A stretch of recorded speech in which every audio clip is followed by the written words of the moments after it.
rupanya lama dah baring kat sini. Dia macam dia ada Adik dia. Oh, boleh. ni. Tapi mata dia tak boleh. Tak buka Dia kan tidur. Berapa umur ni? Ha? Umur Tok berapa? Ingat? Ingat. Tak ingat, 87 dah. Tok nama ingat? Nama. Ha. Nama Esok. Bukan Mansur? Nama Esok. Oh, nama Esok. Ni, Ustaz ada ni. Boleh Ustaz? Doa sikit. Kita baca doa sikit je Tok. Tapi okey lah sekarang. Tapi kena pakai hak tu juga. Main bola. Yelah. Berapa orang kat rumah? Ya, 3. 3 rumah. 3. Nantinya.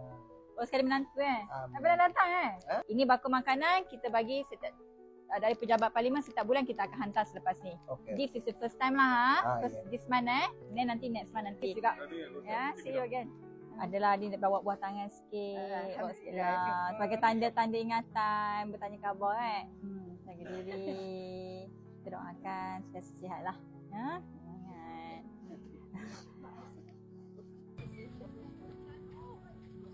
Mula masa pergi tu dia macam nak kena stroke kau rasa dia ni. Baru 4 bulan tu scan. Kat mana buat?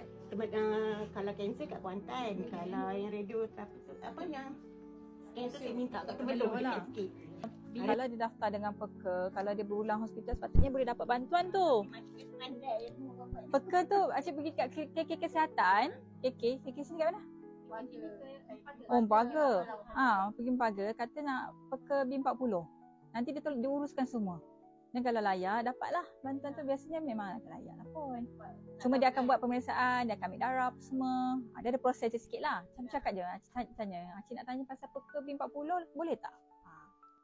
Okey, comel dah. Dia tanya. Gelak dia. Mailah tengok Wan. Tengok Wan.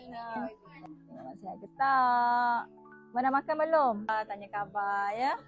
Dengan ada sikit lah bawa buat lah. Makan sikit. Doakan semoga sihat ya. Baik.